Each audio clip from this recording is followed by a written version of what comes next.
Chapitre 44. Selon Belzébuth, la conception que se font les hommes de la justice est, dans le sens objectif, un mirage maudit. Belzébuth, en souriant, continuait à regarder affectueusement son petit-fils. Il lui dit : « Mon cher Assin, toi qui seras un jour mon remplaçant, le moment est venu, me semble-t-il, maintenant que tu as pu assimiler grâce à tout ce que je t'ai raconté sur les êtres tricérébraux peuplant la planète Terre, d'approfondir la question à laquelle je t'ai promis de consacrer mes derniers récits. Je veux parler de l'idée funeste, si répandue parmi eux, à laquelle j'ai fait allusion, t'en souviens-tu, à propos des principales œillères de leur psychisme, c'est-à-dire à propos de leurs diverses avatvianonis ou religions, comme ils les nomment, idée dont ils ont fait la base de toutes ces religions et qui est celle du bien et du mal. Je t'ai également raconté que cette idée funeste, qui règne parmi les êtres terrestres tricérébraux, avait récemment suscité sur la sainte planète du purgatoire un grand événement ou, selon l'expression de tes favoris, un grand scandale, et que la cause involontaire de ce scandale avait été un être appartenant à ton Hernas Jinza, ou comme on le dit sur Terre, de ton arbre généalogique. Pour que tu te représentes plus clairement ce que j'ai encore l'intention de t'expliquer, il me faut tout d'abord revenir sur de lointains événements qui, à première vue, n'ont rien de commun avec cette idée. Or donc, je t'ai déjà dit que lors de ma 5e descente à la surface de ta planète, mon séjour fut très bref, et que je retournais presque aussitôt chez moi sur la planète Mars. J'y retournais parce que mes amis m'avaient fait savoir, du centre, qu'un des chérubins les plus proches de notre éternel tout embrassant apparaîtrait bientôt sur Mars, porteur d'un décret qui me concernait personnellement. Peu après mon arrivée, le chérubin fit en effet son apparition sur la planète Mars. La décision d'en haut qu'il était chargé de me transmettre m'apprenait qu'en raison de mes efforts conscients pour parvenir à des résultats d'intérêt cosmique général, efforts qui avaient abouti à l'abolition de la coutume des sacrifices chez les êtres tricérébraux qui te plaisent, et en raison de la prière adressée par sa conformité l'ange Louisos lui-même à notre Père éternel commun, le châtiment qui m'avait été infligé pour ma faute personnelle serait réduit, en ce sens qu'il cesserait désormais de s'étendre à mes descendants.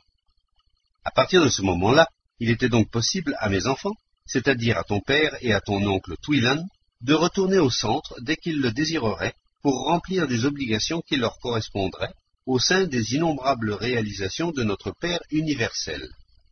Après cet événement, d'une telle importance pour notre famille, mes enfants ne tardèrent pas, en effet, à quitter la planète Mars pour revenir au centre où, dès leur arrivée, étant donné leur connaissance approfondie des lois de la science objective dans certains domaines et leur capacité à en réaliser l'application pratique, ils furent désignés pour des charges responsables appropriées. Ton père fut immédiatement nommé au poste de Tsirlikner sur l'une des parties de la surface de notre cher Karataz, et devint peu à peu digne d'assumer la responsabilité de Tsirlikner en chef de tous les êtres tricérébraux de notre planète, responsabilité qu'il assume encore en ce moment.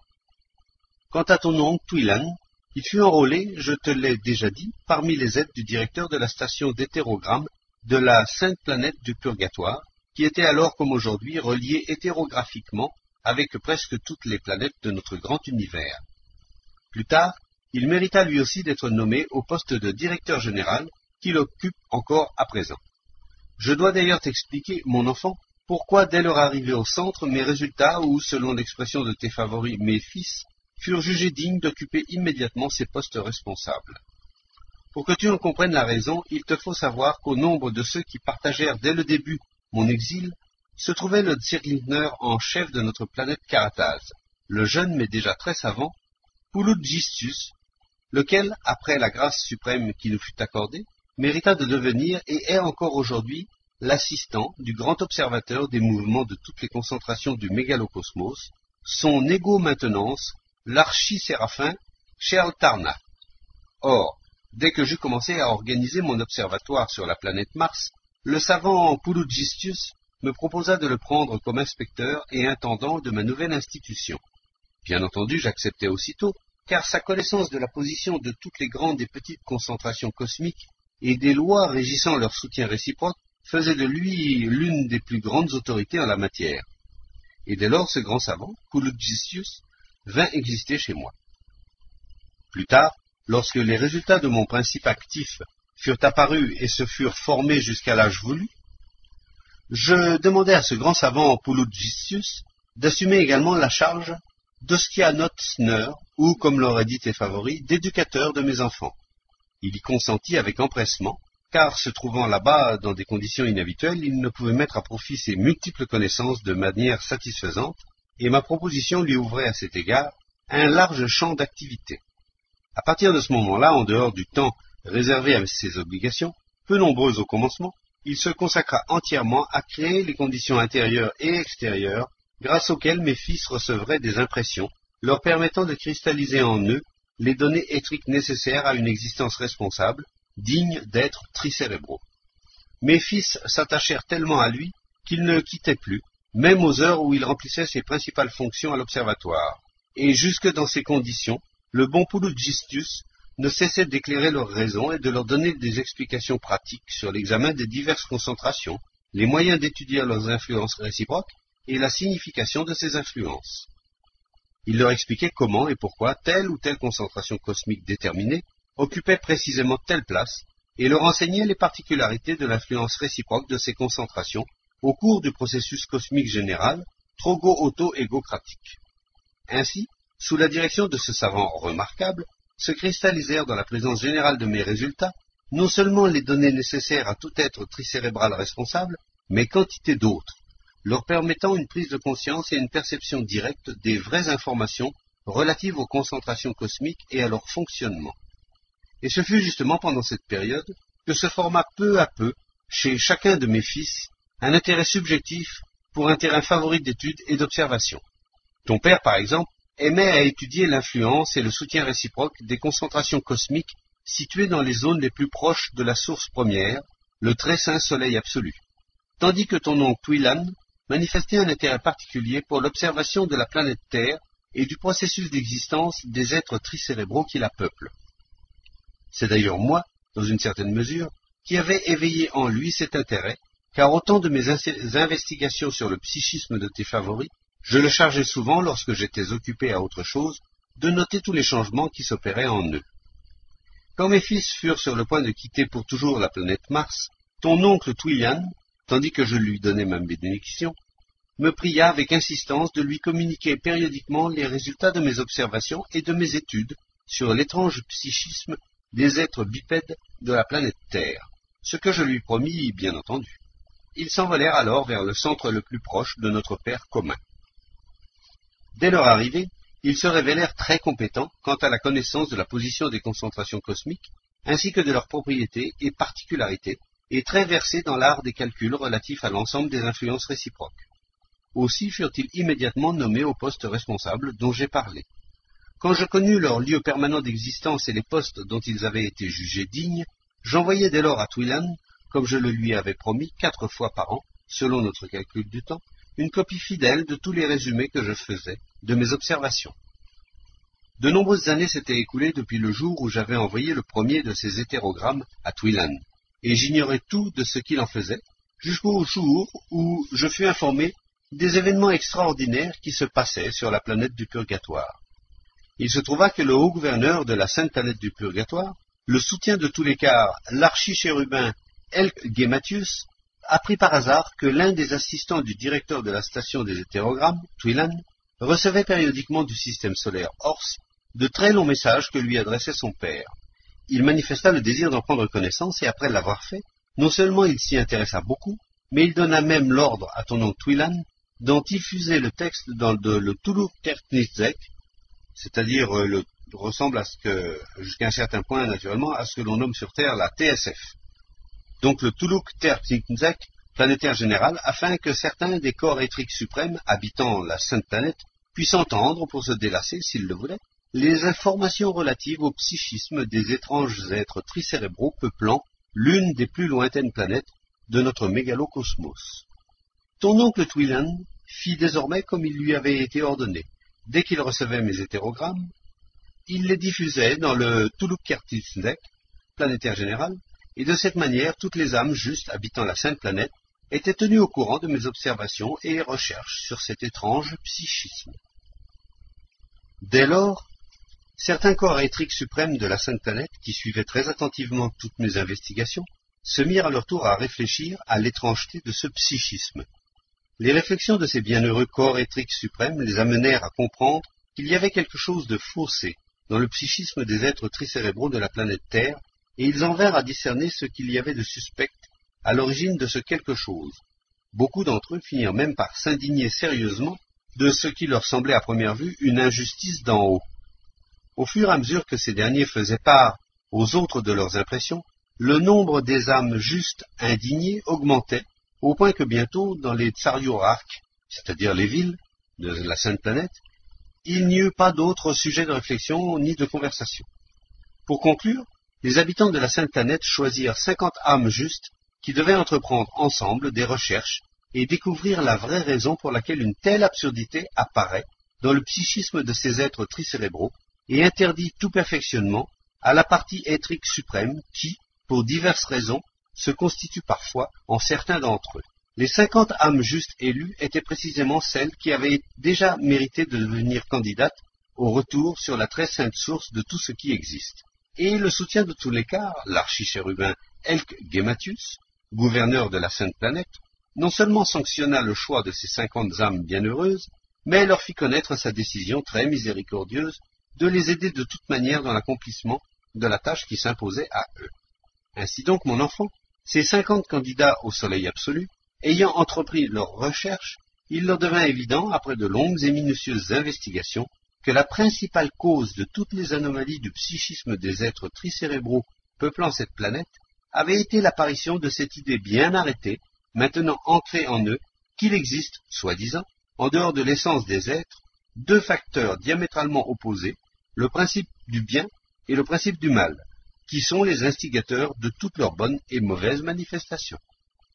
Ils établirent alors que cette idée funeste, universellement répandue, pour laquelle des données se cristallisent peu à peu en chacun de ces êtres pendant leur formation à l'âge préparatoire, prend possession de leur psychisme général dès qu'ils parviennent à l'existence responsable, et devient en même temps qu'un moyen de se tranquilliser et de justifier toutes leurs manifestations, l'obstacle fondamental à la possibilité qui apparaît en certains d'entre eux de perfectionner leur partie éthrique suprême. Lorsque les justes habitants de la Sainte Planète se furent convaincus de tout cela, ils se mirent à réfléchir, puis à délibérer entre eux sur les moyens de mettre fin à cette situation, et sur ce qu'ils pourraient personnellement entreprendre. D'après ce que l'on me raconta, ils organisèrent dans tous les tsarwariaks des assemblées et des conférences pour tâcher, en unissant leurs efforts, de parvenir à une décision. Après de longues délibérations et des ballottages compliqués entre les âmes justes de chaque tsarwariak, puis entre les différents tsarwariaks, ils prirent presque à l'unanimité la résolution suivante. Tout d'abord, déposer aux pieds de notre Créateur et Auteur une requête afin que, dans sa providence, il envoie aux êtres tricérébraux de la planète Terre un messager d'en haut, ayant en lui toutes les données correspondant à un degré de raison qui lui permettent de trouver sur place une possibilité de déraciner cette idée. Ensuite, puisque l'apparition sur la planète Terre d'une idée si funeste avait été et demeurait la cause principale du terrible sort réservé aux parties éthriques suprêmes sacrées qui se constituent là-bas, osez prier avec contrition notre Père commun de ne pas consentir à ce que le corps éthrique suprême de l'être terrestre tricérébral coupable de l'apparition de cette idée soit pris sur la sainte planète, même s'il était perfectionné jusqu'au degré voulu de raison sacrée, et de le condamner à exister éternellement sur la planète expiation. Or, mon enfant, à peine les habitants de la sainte planète avaient-ils adopté cette résolution, qu'éclata, comme je te l'ai dit, un scandale dont aucun des individuums sacrés connaissant cette histoire épique ne peut se souvenir sans trembler. Ce scandale se déclencha de la façon suivante. La résolution, une fois arrêtée, on entreprit aussitôt, sur l'initiative des 50 élus, candidats au soleil absolu, de découvrir l'être terrestre tricérébral, possédant déjà peut-être une partie éthrique suprême, qui était coupable de l'apparition de cette idée funeste sur ta planète. D'après leur conclusion, l'être tricérébral, qui avait été le premier à favoriser la cristallisation de cette idée, était un certain Makar Kronbergsion,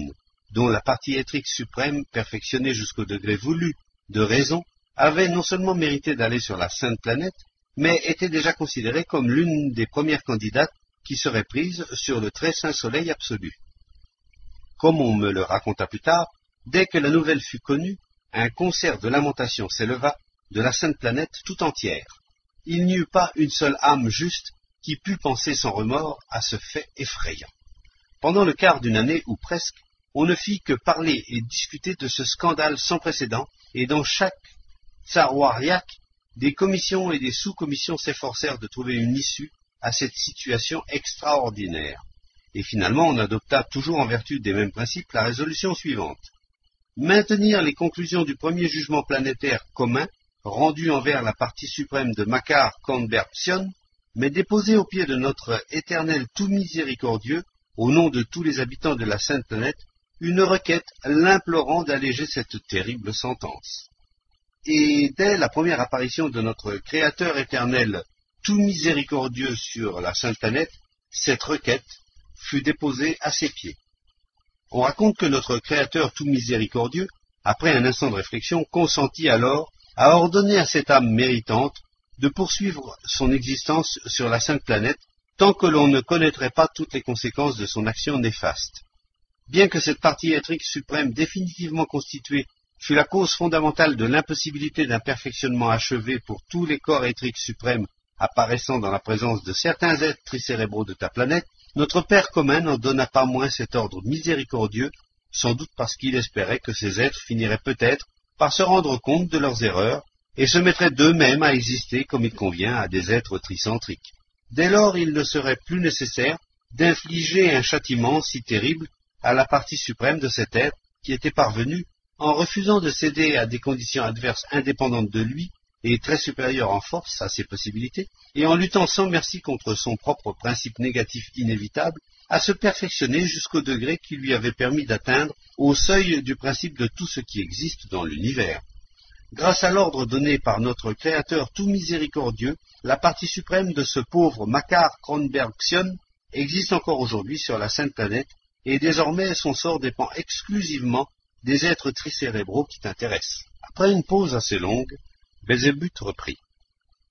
Les premières informations relatives à ces événements me parvinrent pendant ma 6e descente à la surface de ta planète.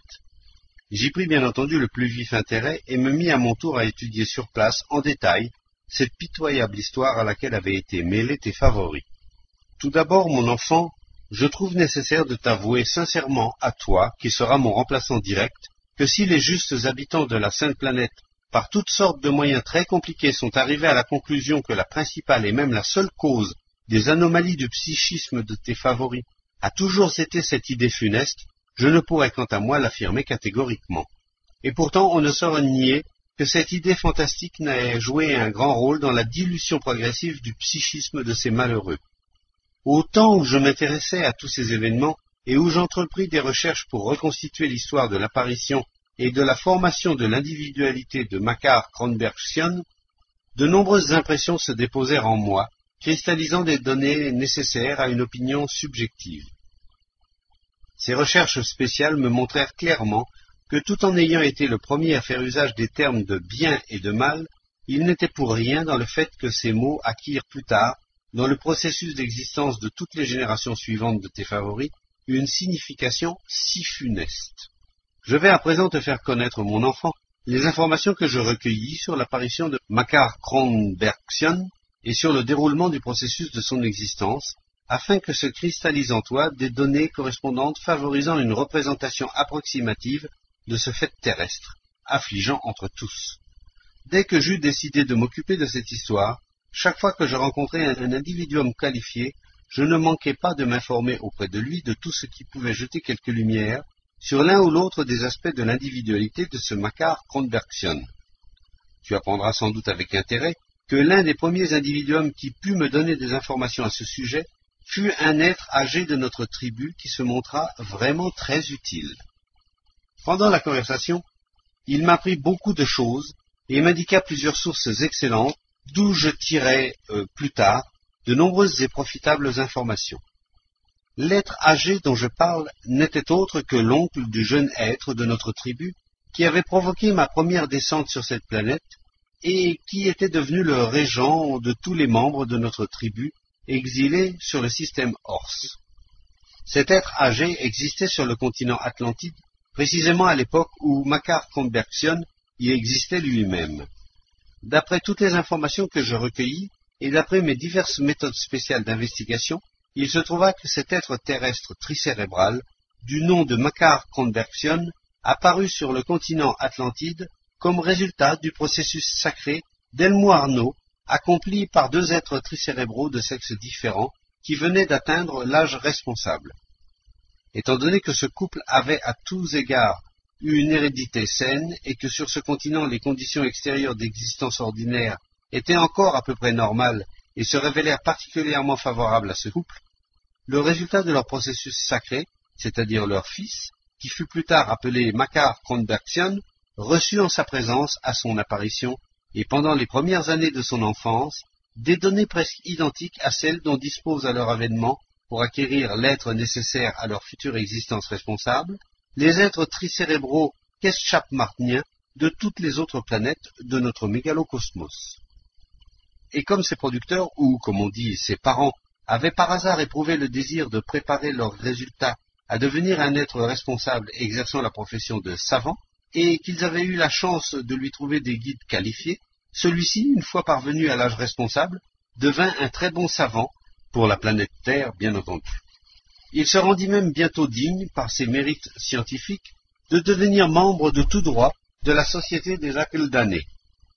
Pendant le processus de son existence responsable, consacrée tout entière à la science, il eut un jour une vision claire de sa propre valeur et réalisa sincèrement sa nullité.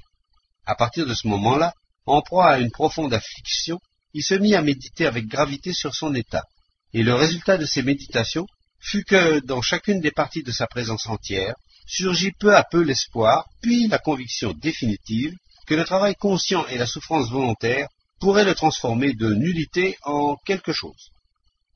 Il entreprit alors de travailler consciemment, sans la moindre pitié pour sa partie négative, créant à dessein des conditions de nature à la contrarier. Il appliqua d'ailleurs ses efforts conscients et ses conditions volontairement créées aux seules manifestations et perceptions ayant trait aux obligations qu'il avait assumées en tant qu'être responsable, c'est-à-dire dans le seul domaine des investigations scientifiques. C'est pendant cette période de son existence qu'il comprit certaines vérités cosmiques.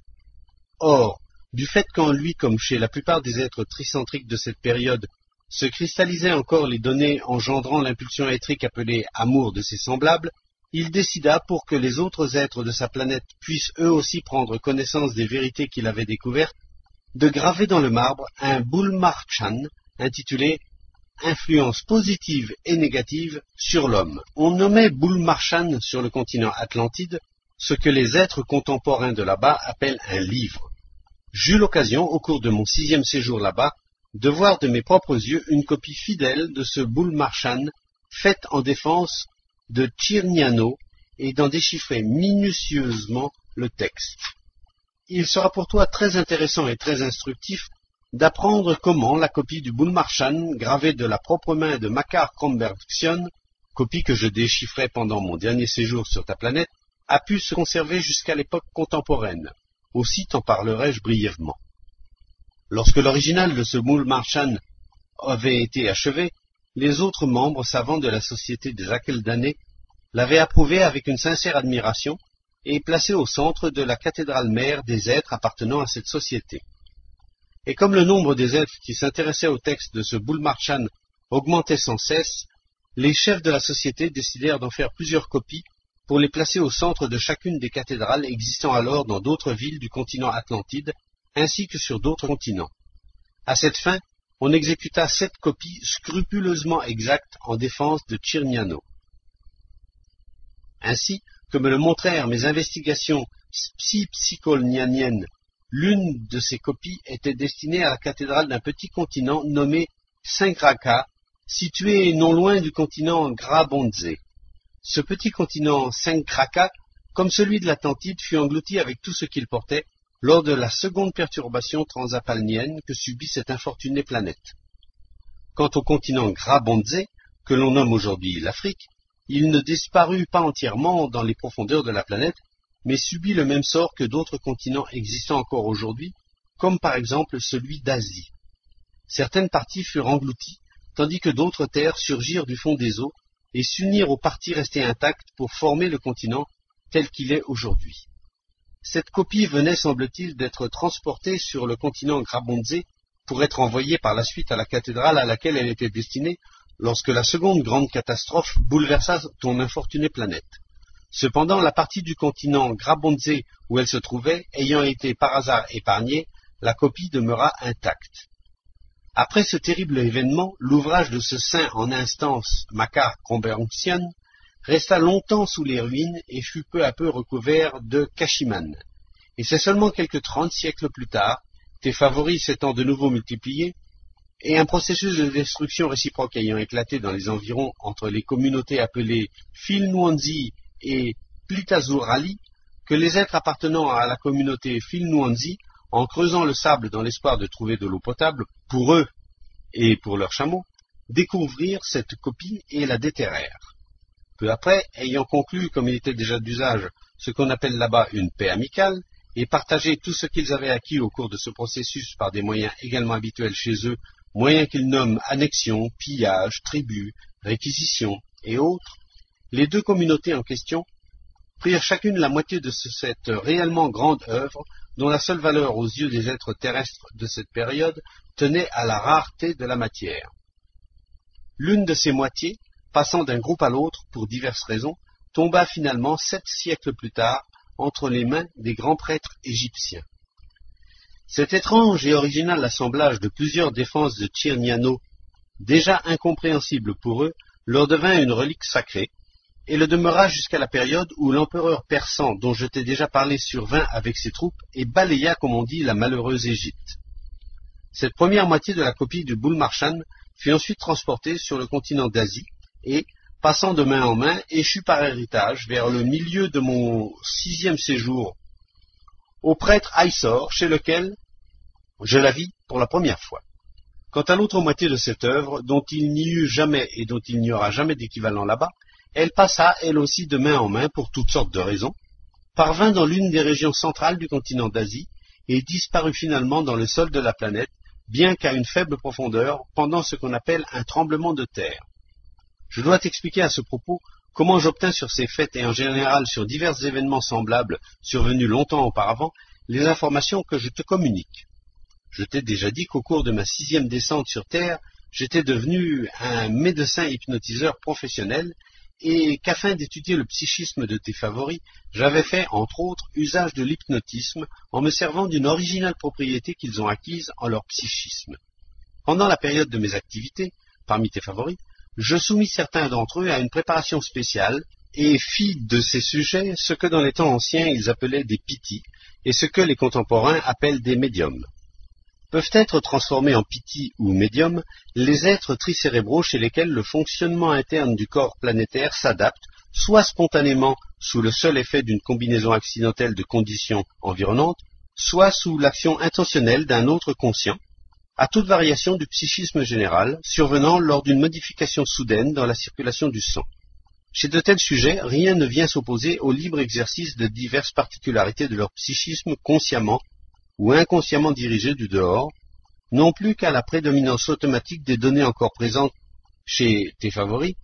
pour la formation du vrai conscient éthrique, données et particularités dont le fonctionnement constitue dans son ensemble ce qu'ils nomment subconscient. Dans leur subconscient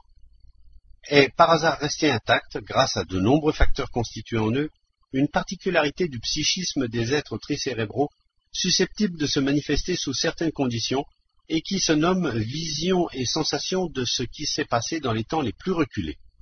Ainsi donc, mon enfant, lorsque j'appris au cours de ma 6e descente l'origine de l'affligeante histoire d'ordre cosmique qui s'était déroulée sur ta planète, j'entrepris sur place des recherches à ce sujet et tentai d'obtenir des éclaircissements sur l'individualité de ce Makar Kombergsion.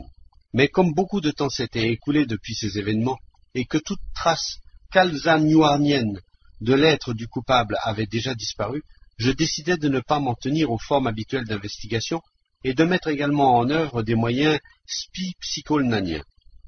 Parmi ces moyens spi-psycholnaniens, j'eus recours à ce qu'on appelle le médiumnisme, mettant à profit la propriété spéciale dont j'ai parlé chez les médiums que j'avais préparés. Mes recherches sur la personnalité et les activités de ce Makar Kronbergson m'ayant révélé l'existence probable à la surface de cette planète de quelque chose qui devait être en étroit rapport avec lui, je me mis en quête de ce quelque chose en me servant des mêmes moyens. J'appris ainsi qu'un prêtre Aysor détenait la moitié de la copie du Bullmarchand créé par Makar Kronbergson et que ce prêtre Aysor existait sur le continent d'Asie, dans une localité nommée Urmia. Je me rendis alors sur place, et, étant entré en rapport avec lui, je vérifiai bientôt qu'il possédait effectivement ce qu'il appelait une masse d'ivoire informe, tout en la considérant comme une antiquité de très grande valeur. Après de courtes discussions, il consentit à me la montrer, mais ne voulut la vendre à aucun prix. Cependant, au bout de plusieurs jours de négociations, j'obtins de lui la permission d'en faire une copie d'albâtre que j'emportai chez moi. Quant à la seconde moitié, je ne tardai pas, toujours par la même méthode, à découvrir où elle était, mais j'eus beaucoup de peine et de tracas pour l'obtenir et en déchiffrer le texte. Bien qu'il ne se fût pas écoulé assez de temps, comme je l'ai déjà dit, pour que cette seconde moitié fût profondément enfouie dans le sol de la planète, il était cependant impossible de la déterrer en usant des moyens ordinaires. La difficulté venait de ce qu'elle se trouvait à proximité d'un centre d'existence de tes favoris. Je devais donc tout prévoir et prendre les précautions nécessaires pour que personne ne pût apprendre ni même soupçonner quoi que ce fût. Entre autres mesures, j'allais jusqu'à racheter à divers grands et petits propriétaires l'enclos qui m'intéressait et les parcelles environnantes que je fis piocher exclusivement par des ouvriers étrangers, sous prétexte de forer des puits pour une mine de cuivre. Ainsi donc, mon enfant, après avoir retrouvé de cette manière les deux moitiés de la copie de l'œuvre de ce saint en instance Makar Kronbergson, je les transportai dans une ville de pays nommée de nos jours Turkestan, qui était alors mon lieu de séjour permanent, et me mis à déchiffrer sur le Bullmarchand les inscriptions et figures gravées, illustrant la thèse scientifique de Makar Kronbergson, intitulée « Influence positive et négative sur l'homme ». Lorsque nous serons de retour à la maison, je tâcherai de me rappeler et de te transmettre aussi textuellement que possible le contenu de cette grande œuvre issue de la raison et faite de la main même d'un être tricérébral. Mais en attendant, je me bornerai à exposer la partie du texte dans laquelle Makar Kronbergson définit pour la première fois la notion de bien et de mal, prenant ces mots comme symbole des forces qui servent de base à la constitution de la présence et à la formation des états successifs de tout surgissement cosmique, relativement indépendant et par conséquent de tout être. Si l'on traduisait en langage ordinaire les conceptions exposées dans le Bullmarchand, on pourrait les exprimer ainsi. De toute évidence, nous autres, hommes, avons été formés et restons constitués, comme toute unité existant dans l'univers, des trois mêmes forces indépendantes au moyen desquelles s'effectue le processus de soutien réciproque de tout ce qui existe, c'est-à-dire des trois forces universelles suivantes. La première naît sans cesse de causes apparaissant au sein de la source originelle elle-même, sous l'effet de la pression des nouveaux surgissements, puis s'écoule par inertie hors de cette source originelle. La seconde force universelle est ce que devient cette première force lorsqu'après avoir perdu l'impulsion d'inertie, elle tend à fusionner à nouveau avec le principe de son avènement, sous l'action de la loi cosmique fondamentale selon laquelle les effets d'une cause doivent toujours réintégrer cette cause. Dans le processus général de soutien réciproque, ces deux forces sont entièrement indépendantes et gardent toujours et en tout, dans leur manifestation, leurs propriétés et particularités spécifiques. La première de ces deux forces fondamentales, celle qui est contrainte de toujours se manifester hors de la source de son avènement, doit constamment involuer. Au contraire, la seconde, en s'efforçant de fusionner avec la cause de son avènement, doit toujours et en tout évoluer. Étant donné que la première de ces trois forces provient d'actions vivifiantes se produisant au sein même de la cause de tout ce qui existe, et reçoit ainsi en sa présence le germe de ce même pouvoir de manifester la vivification, elle peut être considérée comme bien, c'est-à-dire comme facteur de réalisation des effets tendant à retourner à la source, effets qui, par rapport à la première force, peuvent et doivent être considérés comme mal. De plus, la première force qui se manifeste sous l'action de causes inévitables et impératives, apparaissant dans la source originelle elle-même, peut de ce point de vue être considérée comme passive.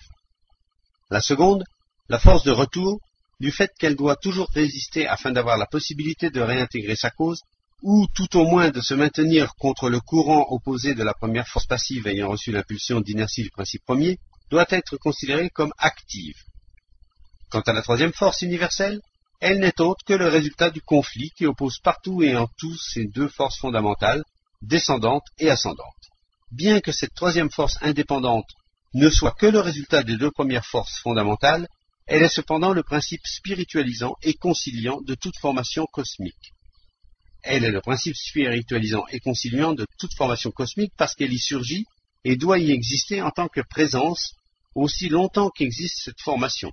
résultat de diverses résistances mutuelles particulières survenues entre les deux forces fondamentales s'écoulant dans deux directions totalement opposées. Ainsi donc, mon enfant,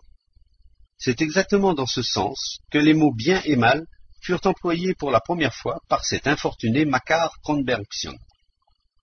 Grâce à son Boulmarchan ainsi qu'à d'autres données que j'éclaircis sur place, se cristallisa en moi une opinion personnelle sur Makar Kronbergson, comme sur tout le reste, opinion qui différait entièrement de celle qu'avaient exprimée les âmes justes habitant la sainte planète en conclusion de leurs recherches qui étaient peut-être très sages mais indirectes. Je le répète,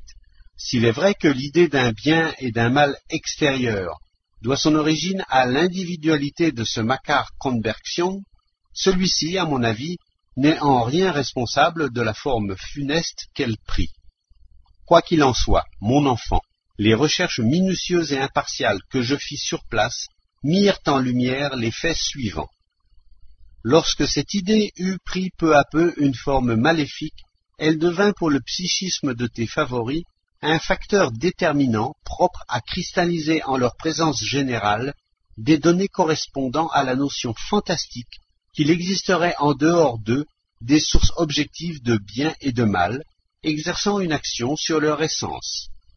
Dès lors se cristallisèrent dans leur psychisme, d'abord spontanément puis à l'aide de leur étrange conscient, des données secondaires engendrant par des associations étriques automatiques la conviction que la cause de chacune de leurs manifestations, bonnes ou mauvaises, n'était pas à chercher en eux-mêmes, n'était pas l'égoïsme criminel de leur essence, mais telle ou telle influence extérieure, ne dépendant absolument pas d'eux. Si cette idée fantastique fit tant de mal à tous ces malheureux, c'est que les données capables d'engendrer ce qu'on appelle une conception étrique du monde embrassant de multiples aspects avaient déjà cessé de se cristalliser en leur présence, toujours du fait des conditions anormales d'existence étrique ordinaire qu'ils avaient eux-mêmes établies, pour faire place à une conception du monde basée exclusivement sur cette nouvelle idée. Et de fait, aujourd'hui, tes favoris font reposer toutes leurs questions, celles de l'existence étrique ordinaire comme celles du perfectionnement de soi, ainsi que leurs diverses philosophies, leurs sciences de toutes sortes, et bien entendu leurs innombrables enseignements religieux, sans compter leurs fameuses morales, politiques, justice, mœurs, etc., sur cette seule idée fantastique, et pour eux si funeste, dans le sens objectif du mot. Et maintenant, mon enfant, pour compléter tout ce que je t'ai dit de cette idée, je te raconterai comment les êtres de notre tribu, exilés sur cette originale planète, participèrent sans le vouloir au déclenchement de ces événements cosmiques, et je suis sûr que tu auras alors une représentation presque exacte de la fameuse conception que tes favoris se font du bien et du mal. La manière dont les nôtres furent involontairement cause de la fixation définitive de cette drôle d'idée dans le processus d'existence ordinaire de ces étranges êtres tricérébraux fut la suivante. Je t'ai déjà dit plusieurs fois que dès le commencement, de nombreux êtres tricérébraux de notre tribu eurent à exister là-bas, à se mêler aux ancêtres de tes favoris, et même à entretenir avec certains d'entre eux des relations amicales. Il faut remarquer qu'en ce temps-là, rien ne faisait encore prévoir l'histoire tragicomique dont je vais te parler, si ce n'est peu avant que les nôtres aient quitté cette planète, l'apparition chez les êtres de là-bas, tout au moins chez les plus naïfs, de l'idée que les êtres de notre tribu étaient, pour ainsi dire, immortels. Cette idée leur venait évidemment du fait que, dans notre tribu, les êtres avaient une durée d'existence beaucoup plus longue que la leur. Aussi, les cas de rasquarno sacrés y étaient-ils très rares. Peut-être ce même processus sacré ne survint-il pas une seule fois chez les nôtres au cours de cette période.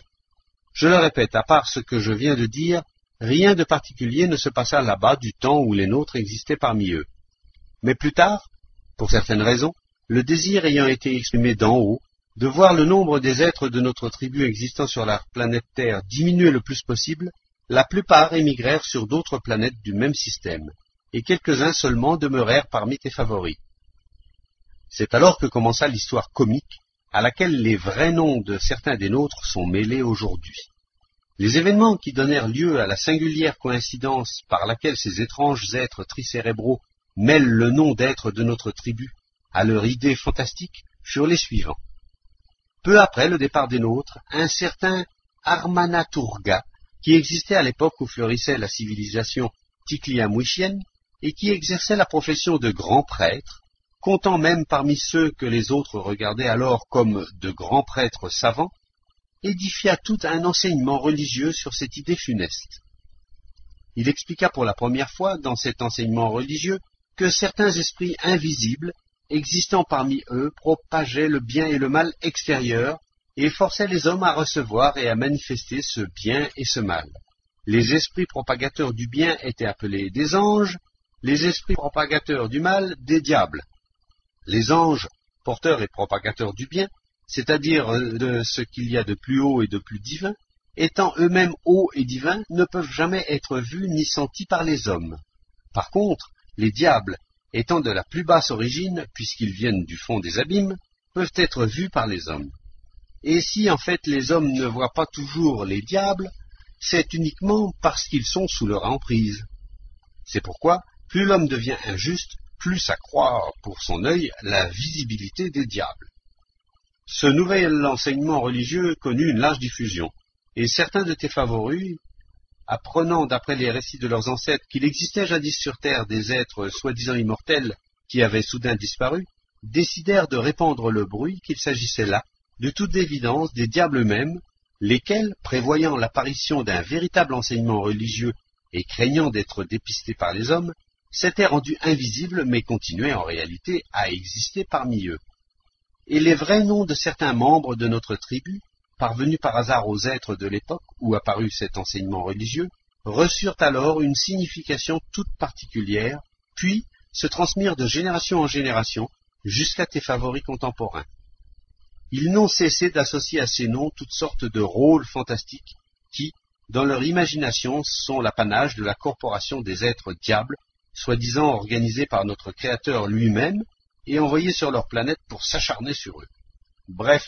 dans l'imagination de ces farceurs tricérébraux de notre mégalocosmos, un diable est ce personnage invisible existant soi-disant parmi eux qui habitent leur planète sur l'ordre de notre Créateur tout soutien, en vue de réaliser certains de ses buts.